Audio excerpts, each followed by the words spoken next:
नमस्कार दोस्तों, आज मैं आपको गाज माता की कहानी सुनाने जा रही हूँ।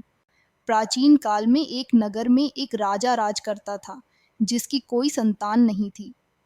उनका राज्य सुख समृद्धि से परिपूर्ण था, लेकिन राजा रानी के जीवन में संतान न होने के कारण वे अत्यंत दुखी थे। उन्होंने हर प्रकार के यज्ञ, पूजा और व्रत किए, परंतु संतान की प्राप्ति नहीं हो सकी। राजा और रानी ने कई साधु संतों से भी मार्गदर्शन लिया, लेकिन संतान प्राप्ति का कोई उपाय सफल नहीं हुआ। एक दिन राजा और रानी अपने कष्टों से दुखी होकर जंगल में तपस्या करने के लिए गए। वे जंगल में एक ऋषि के आश्रम पहुंचे। वहां ऋषि ने उन्हें देखा और उनके चेहरे पर फैले दुख को भांप लिया।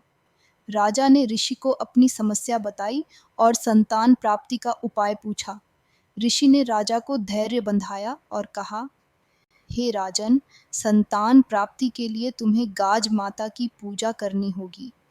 यह एक विशेष व्रत है, जिसे पूरे श्रद्धा और विश्वास के साथ करने से निश्चित ही संतान सुख प्राप्त होगा। ऋषि ने राजा को गाज माता के व्रत और पूजा की विधि बताई। उन्होंने कहा कि इस व्रत को करने वाले को पूरे मन से गाज माता की पूजा करनी चाहिए और गाज रूपी माता को देवी लक्ष्मी का स्वरूप मानकर उनकी अर्चना करनी चाहिए। इसके साथ ही व्रत करने वाले को नियम पूर्वक उपवास करना चाहिए और संध्या के समय गाज माता की कथा सुननी चाहिए। राजा और रानी ने ऋषि के बताए अनुसार गाज माता की पूजा और व्रत किया।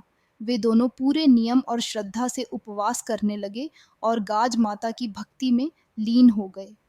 कुछ समय बाद गाज माता ने उनके व्रत से प्रसन्न होकर उन्हें आशीर्वाद दिया। गाज माता के आशीर्वाद से रानी गर्भवती हो गई और समय आने पर उसने एक सुंदर पुत्र को जन्म दिया। संतान प्राप्ति के बाद राजा और रानी की खुशी का ठिकाना नहीं रहा।